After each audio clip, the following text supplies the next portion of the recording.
Sim, eu falo do que vi junto de meu Pai, e vós fazeis o que também viste junto de vosso pai. Responderam e disseram-lhe: nosso pai é Abraão. Jesus disse-lhes: se fosseis filhos de Abraão, faríeis as obras de Abraão. Mas agora procurai matar-me a mim, homem que vos tem dito a verdade que de Deus tem ouvido. Abraão não fez isso, vós fazeis as obras de vosso pai.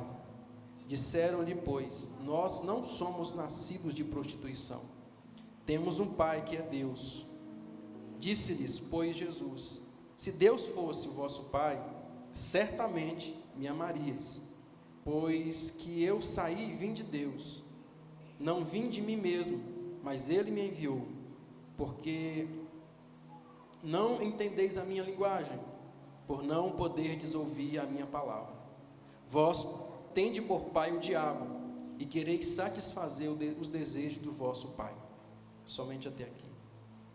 Pode sentar, em nome de Jesus. Glória a Deus. Meus irmãos, a palavra de Deus nos diz: todos quantos os receberam, ou todos quantos o receberam, deu-lhes o poder de serem feitos filhos de Deus, os quais não nasceram do sangue, nem da vontade da carne, nem da vontade do homem, mas de Deus. Dentro dessa leitura que fizemos, eu quero te fazer uma pergunta: quem é o teu pai? Quem é filho de Deus aqui? Era muito bom se fosse só assim, falar amém. Jesus está aqui numa discussão justamente sobre esse assunto com os fariseus, mas eu não quero falar desse texto agora, eu quero deixar para nós falarmos no final. Eu quero fazer aqui uma introdução primeiro, e eu queria que você me prestasse bastante sua atenção, que você esquecesse quem está perto de você e olhasse para cá, por favor. Todo cidadão, ele possui um documento que o identifica, é o que chamamos de identidade. A sua identidade é o que vai dizer se você é você. Você chega num lugar e você fala assim: eu estou aqui, eu quero abrir uma conta no banco, por exemplo. Ele vai falar assim: me dê a sua identidade.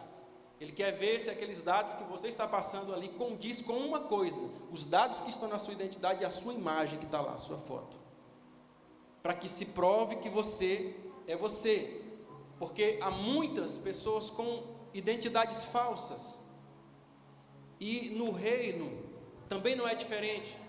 Às vezes nós estamos dizendo ser alguém que não somos.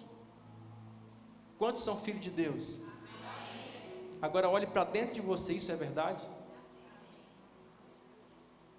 Porque dizer que somos é uma coisa, você tem que provar isso com a sua identidade. E essa identidade nós carregamos dentro de nós, aquilo que nós dizemos a respeito de nós mesmos, precisamos confirmar isso com a identidade que trazemos de Deus. Jesus, ele disse: quem vê a mim, vê o meu Pai. Ele disse: eu e o Pai somos um. Ou seja, se você está olhando para mim, é a mesma coisa de você estar vendo o meu Pai. E a discussão aqui de Jesus era essa: se vocês fossem filhos de quem dizem ser, vocês estariam agindo como tal. Ou seja, a palavra de Cristo aqui, ele está dizendo que ele carrega a imagem do seu Pai. Portanto, a identidade, ela afirma algo sobre mim e sobre o meu Pai. Primeira coisa que a identidade ela traz, presta atenção, eu quero introduzir aqui para que você entenda. Primeira coisa é que a sua identidade, ela fala sobre você, ela fala da sua imagem, ela traz a sua imagem. A identidade, o documento de identificação, ele tem que ter uma foto sua. Seja a sua identidade, seja a sua CNH, seja um passaporte, seja o que for que você usa, você vai ter que ter ali a sua foto. Para falar em passaporte, né? Eu profetizo os passaportes aqui nessa noite. Alguém recebe? Glória a Deus. Então, Essa identidade, ela traz a nossa imagem, porque nós precisamos mostrar, provar que nós somos nós mesmos, né? Porque muitas vezes a nossa vida, o que estamos dizendo ser, não condiz com a realidade da imagem que as pessoas veem em nós. Alguém está entendendo? Você chega e fala: eu sou crente, sou filho de Deus, eu prego na igreja, eu sou obreiro na igreja, eu sou intercessor, eu canto na igreja, mas as pessoas olham para a sua imagem às vezes e parece que aquilo que você está falando está muito distante do que ela está vendo. A imagem que trazemos precisa condizer com aquilo que falamos. A identidade que trazemos em Deus precisa condizer com aquilo que falamos, porque muitas vezes a nossa vida não condiz com aquilo que estamos falando. A Bíblia diz, capítulo 1 de Gênesis: Deus, pois, criou o homem à sua imagem, conforme a sua semelhança. Quando comparamos às vezes a nossa vida, a nossa identidade, com a nossa realidade, às vezes estamos dando de cara com uma realidade às vezes muito diferente daquilo que está a nossa identidade verdadeira. Muitas vezes isso não condiz. Se você se identifica como filho de Deus, a sua vida deve condizer com essa imagem que você precisa trazer, para que as pessoas vejam em você que você é a imagem e a semelhança desse Deus que você fala servir. Amém, meu irmão?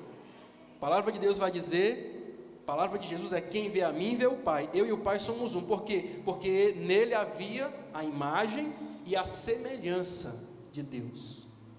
Talvez trazemos a imagem de Deus. Muitas pessoas até a imagem perderam, porque deformaram seus corpos. Você vê que hoje em dia, irmãos, parece assim um cúmulo do absurdo, mas hoje em dia as pessoas tatuam até o branco do olho. Eu vi um homem que ele tatuou o corpo dele inteiro, o que faltava era só o branco do olho, pois ele tatuou tudo de preto. Você não consegue ver a parte branca do olho, é tudo preto aqui. Aí começa, o ser humano gosta tanto de quebrar os limites, que aí ele implantou uns chifres assim. Bom, quem gosta de chifre? Alguém quer um chifre aí? Descasado, né? Misericórdia, né? O homem implantou uns chifres assim, ficou parecendo um capeta mesmo, sabe? Mandou cortar a língua ao meio para parecer língua de serpente. Gente, que coisa ridícula. As pessoas estão perdendo até mesmo a imagem do Criador. Nós fomos, irmãos, o diabo perdeu o céu porque ele queria ter essa imagem que você tem. Ele queria ter a semelhança que você tem. E ele disse: então serei como Deus. E aquilo que ele lutou para ter, você tem de graça. Você nasceu à imagem, à semelhança de Deus. Louve a Deus por isso, glorifique a Deus por isso, porque você tem que carregar essa imagem do seu Criador, do seu Pai, do seu Senhor. Então, isso fala do seu exterior, do seu interior também. A sua imagem fala daquilo que as pessoas veem por fora de você, e a semelhança fala daquilo que veem por dentro de você. Sabe, essa imagem, essa semelhança, nós precisamos trazer. As pessoas hoje estão cada vez mais perdendo essa imagem. Segunda coisa que a sua identidade traz, quando as pessoas olham para você: o seu nome. Quantos têm um nome aí? O seu nome expressa muito sobre você. Na cultura ocidental, a gente coloca nome nas crianças só porque acha bonito. Não, eu achei o nome, a pessoa às vezes nem entende, nem consegue. Tem muitos pais que colocam o nome nos filhos que nem eles conseguem falar. Aí depois tem que colocar um apelido no menino. Coloca um nome tão difícil, ainda que coloca um monte de Y, H, W, só para enfeitar. Quando eu fui colocar o nome do Davi, eu falei: eu quero Davi, D-A-V-I, não quero nada de David, não. Nada contra, irmãos. Eu falei: eu quero simples. Mas a gente tem que olhar para o nosso nome, não somente por ser bonito, preste atenção, não somente por ser bonito. Talvez você nem goste do seu nome. Tem o testemunho da irmã Linda aqui, de Araguaína, né? Que ela tem como é o nome dela mesmo, que eu esqueci, alguém lembra? Está linda. Ela tem um nome, parece nome de homem. Ela por muito tempo foi traumatizada com esse nome dela. Esqueci aqui o nome dela. E às vezes você nem gosta do seu nome, mas o seu nome, que ele expressa muito sobre você. Então, se você pegar a Bíblia, você vai ver o quê? As pessoas, quando elas iam dar nome aos seus filhos, o povo de Deus, quando eles iam dar nome aos seus filhos, eles davam um nome carregado de significado. Por exemplo, quando José, ele foi dar o nome aos seus 2 filhos, ele disse: eu vou chamar de Manassés, porque ele disse: Deus me fez esquecer de todo o trabalho da casa do meu pai. O segundo chamou de Efraim, porque ele disse: Deus me fez prosperar na terra da minha aflição. Os nomes dos seus filhos condiziam com realidades que ele estava vivendo e com aquilo que ele queria de significado para a vida deles. Quando a mãe de Moisés, a mãe de criação, foi colocar o nome nele, disse: ele chamará Moisés, porque das águas o tirei. Moisés quer dizer tirado. O nome, ele reflete muito na nossa vida. Quando Nabucodonosor, ele levou os jovens hebreus para a Babilônia, a Bíblia diz que a primeira coisa que ele fez foi trocar os nomes deles. A palavra de Deus diz: a Daniel pôs o nome de Beltesazar, a Ananias o de Sadraque, a Misael o de Mesaque, e o de Azarias o de Abednego. Agora veja o significado desses nomes. Daniel quer dizer Deus é meu juiz. Passou a chamar Beltesazar, que quer dizer Senhor dos tesouros confinados. Ananias quer dizer Deus tem me favorecido. Passou a chamar Sadraque, que quer dizer real, grande escriba. Misael quer dizer quem é como Deus é. Passou a chamar Mesaque, que quer dizer convidado de um rei. Azarias quer dizer Javé o ajudou. Passou a chamar Abednego, que quer dizer servo de nego. Entenda. Perceba que todos os nomes deles louvavam a Deus. E passaram a chamar por nomes que louvavam a si mesmo, ou a um homem, ou a uma causa, quando que eles queriam realmente tirar da mente deles essa ligação que os nomes deles levavam eles a ter com Deus. Então veja que como o diabo trabalha, até mesmo nos dias de hoje, você percebe que o diabo permanece trabalhando para distorcer a identidade das pessoas, da mesma maneira como ele sempre fez. Porque se ele te convencer, meu irmão, que você é quem você não é, ele anula a tua vida. Aí você vê um monte de gente querendo ser aquilo que ele não é, e ele muda, e ele gasta, e ele faz, mas não adianta, você é o que você nasceu. Deus tem um propósito com você do jeito que você é. Sabe? Aí você vê pessoas dizendo: eu não me chamo mais Wesley, mas agora é Safadão meu nome. Alguns irmãos ouvem esses hinos aí? Hino do Satanás, né? Olha só, a gente vai deixando essas ideias do diabo trabalhar na nossa mente, e aí a partir de agora, um nome que era: ei, safado. Se alguém chamasse de safado, você zangava. Agora, safadão, não, pareço com Wesley agora, safadão, agora tem misericórdia, Jesus. Aquilo que é maligno passa a ser louvável diante dos olhos das pessoas. Diga misericórdia. Então, a Bíblia diz que tentaram chamar João Batista de Jesus. Tu és o Messias? Ele disse: não, eu sou somente a voz que clama no deserto. Eu vim preparar o caminho do Senhor. Eu sei quem eu sou, a minha identidade está preservada. Terceira coisa que a sua identidade traz é o seu sexo. E o sexo é algo biológico, nada vai mudar isso, meu irmão. Eu estava agora em Pedro Afonso, fui visitar uma igreja lá, e a mensagem era falando justamente sobre essa questão da homossexualidade. O pastor estava ministrando naquela noite. E a ideologia de gênero tem tentado colocar na cabeça das pessoas que ninguém nasce homem ou mulher. Mas eu quero falar para você que Deus, se Deus te fez homem, Ele te vê como homem e vai te cobrar como homem. Se Deus te fez mulher, Ele sempre vai te ver como mulher e Ele vai te cobrar como mulher. Você pode fazer de tudo, mudar tudo, mas Deus vai te ver como Ele te fez. E você será cobrado como Deus fez você. Porque o diabo trabalha sempre para tentar alterar a nossa identidade em Deus. tentar alterar esses fatores que dizem quem nós somos, porque se ele alterar isso, se ele alterar a sua identidade, porque são essas coisas que comprovam quem você é. Você vê que essa ideologia maligna, né, tem distorcido tantas coisas. Aí agora eles querem colocar um banheiro só para homem e mulher. Você imagina a bagunça que isso não vai virar, irmãos? É por isso que nós precisamos, por sinal, isso é um ano político. Pare de votar por favor, alguém que vai te favorecer você, sua classe. Não, vote por alguém que tenha princípios, que favoreça toda a nação.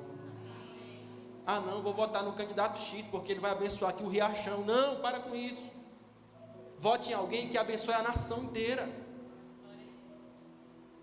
que tenha princípios, que vai abençoar toda a nação, porque assim nós seremos abençoados como povo, como nação. Então, a palavra nos mostra que nós temos que ter esse cuidado para que o diabo não consiga alterar essa identidade de Deus que nós trazemos.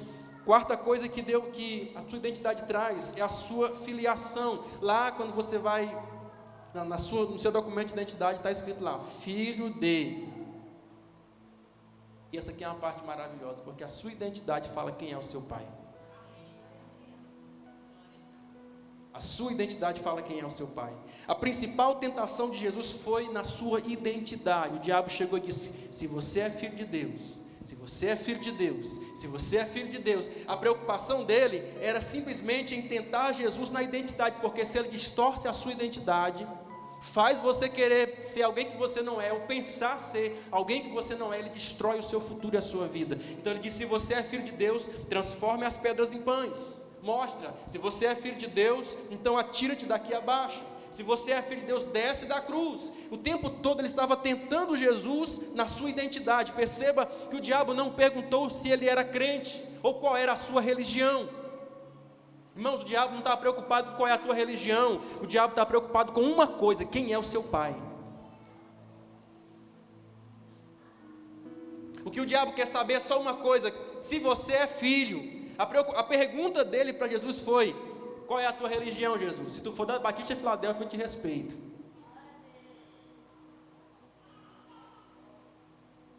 Você é católico, você é espírita? Não, ele não perguntou isso. Ele perguntou o seguinte: você é filho de Deus? Essa é a preocupação do diabo. Porque se você é filho, você é herdeiro. E não tem filho que o pai deixe desamparado. A Bíblia diz que se nós somos maus, sabemos dar boas dádivas nossos filhos, quanto mais o nosso Pai que está no céu vos dará, vos cuidará de vocês, abençoará vocês, porque o nosso Pai é verdadeiro. Então o que realmente importa é isso, se você é filho. A historinha do menino, né, que entrou no avião, que isso expressa perfeitamente a confiança que nós temos quando nós entendemos quem é o nosso Pai. Quando você entende que você é filho de Deus, você passa a viver uma vida de ousadia, sem medos. E a historinha diz que o menino entrou no avião e a mulher entrou muito com medo de voar, e ela observando o menino ali no avião, entrou o menino tranquilo, o menino de cerca de 10 anos, muito tranquilo, e ela ali morrendo de medo, com medo do avião cair, e começou a falar para o menino: se esse avião cair, e você não tem medo? Foi perguntar a ele, porque ela ficou curiosa, o menino estava muito tranquilo. Ela falou: você não tem medo de voar?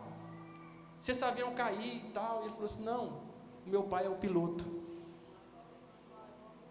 Quando você sabe quem é o seu pai, e que ele está no comando da sua vida, você passa a viver uma vida de confiança nesse Deus. Quando nós vivemos aquela vida o tempo todo com medo de A, com medo de B, com medo de uma doença, com medo de uma situação, com medo de morrer, com medo de tudo, é porque você não sabe quem é o seu pai, porque o seu pai está cuidando de você. O nosso pai está cuidando de nós.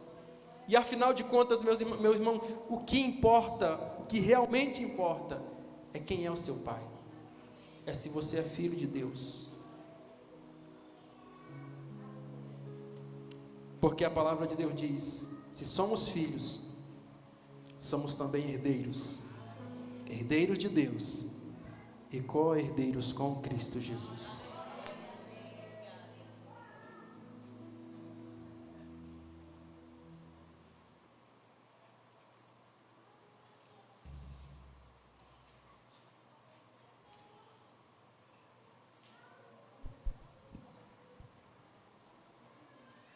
Pergunte para o seu irmão aí, qual é o seu pai? Quem é o seu pai?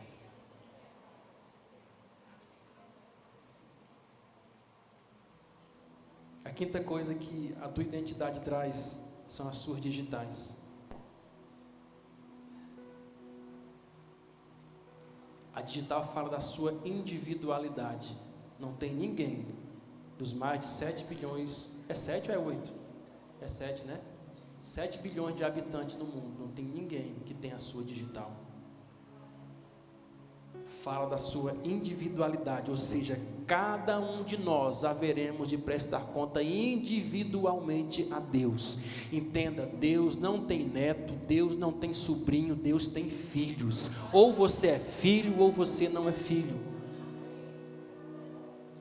Portanto, eu quero, para nós então fecharmos, eu quero falar do texto que nós lemos no começo, que fala a respeito justamente desse assunto. Eu quero, a princípio, dizer para você que a igreja não se trata de uma religião. Você tem uma igreja, amém ou não? Você se identifica com essa igreja, você está aqui. Só que a igreja não trata-se de uma religião, mas de uma família.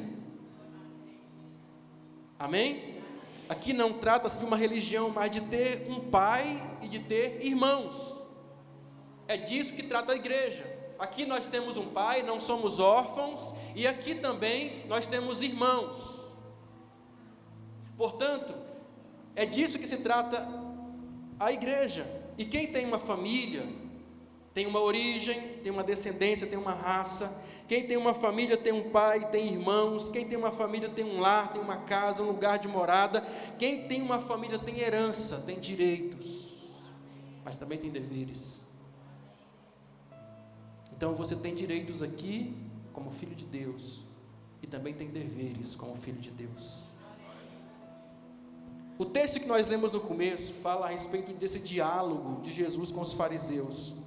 E é um assunto, o assunto que está sendo tratado aí é exatamente isso. Quem é o seu pai? Essa é a discussão de Jesus com os fariseus aí. Quem é o seu pai?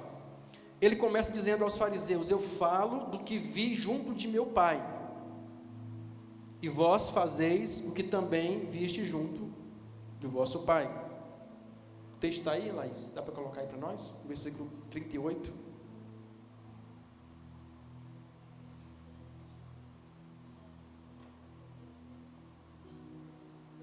Verso 38 diz: eu falo do que vi junto de meu pai. Ele está falando do pai dele. Quem é o pai de Jesus? É José ou é Deus? É Deus, né? Certo. E ele fala: e vocês, vós estão falando do pai de vocês, do que vocês estão vendo junto do pai de vocês. Em outras palavras, ele está dizendo que eu estou seguindo as orientações do meu pai e vocês do pai de vocês. Ele está dizendo: nossos pais não é o mesmo, nossos pais são diferentes. Versículo 39, ele diz, a palavra diz então que eles responderam, né? E disseram: nosso pai é Abraão. Jesus disse-lhes: se fosses filho de Abraão, faríeis as obras de Abraão. Versículo 41, vós fazeis as obras de vosso pai. Disseram-lhe, pois, nós não somos nascidos de prostituição, temos um pai que é Deus. Eles estão dizendo que são filhos de Deus. Eles estão cientes, confirmando a Cristo, que eles são filhos de Deus. Eles falaram: nós não somos filhos de prostituição, temos um pai que é Deus. Essa era a fé deles. Mas então vem a resposta de Jesus: se Deus fosse o vosso pai, certamente me amarias, pois eu nasci e vim de Deus. Veja que esse texto mostra a grande questão, e eu vim para esse lugar, eu creio que eu estou aqui para pregar para você a verdade, então eu não vou mentir para você, não vou enrolar você, eu vou dizer para você, essa é a grande questão que nós como seres humanos precisamos entender. Todos dizemos ser filhos de Deus, todo mundo fala que é filho de Deus, e ai daquele que falar contra, não é? Se você falar assim, publicamente para pessoas que A ou B, por não estar de acordo com uma palavra A ou B, não é filho de Deus, se arruma até uma confusão. Mas o que o texto está dizendo aqui o próprio Jesus contestando a ideia e a fé dele, dizendo: vocês estão pensando que são filhos de Deus, mas se vocês fossem realmente filhos de Deus, vocês me aceitariam, porque eu nasci e vim de Deus. Então,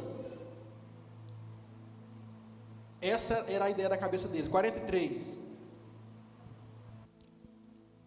Fala essa palavra de Jesus: por que vocês não entendem a minha linguagem? 44. Vós tende por pai o diabo, e queres satisfazer os desejos do vosso pai. Olha só, meu irmão, olha o que essa palavra está dizendo.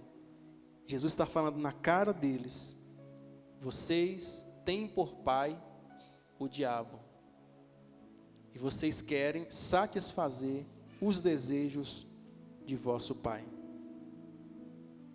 Diga misericórdia. Quem falou isso aqui? Quem falou isso aqui, igreja? Jesus. Essa palavra é uma palavra do próprio Jesus. Ele disse em alto e bom som, na frente deles, disse para que eles pudessem ouvir muito bem claro: vocês têm por pai o diabo, e vocês querem satisfazer os desejos do pai de vocês. E aqui nós precisamos compreender. Perceba que Jesus ele vai dizer no 43 aí: por que vocês não entendem o que eu estou falando? Irmãos, não é bom você ter que ser claro com alguém a esse ponto para falar da fé com ele, não é? Você tem que chegar assim e falar: falando, você está dizendo que é filho de Deus, mas você não é filho de Deus, porque você está agindo totalmente, você é um filho do diabo. Eu quero dizer para você: não seja radical para pregar para as pessoas dessa forma, não.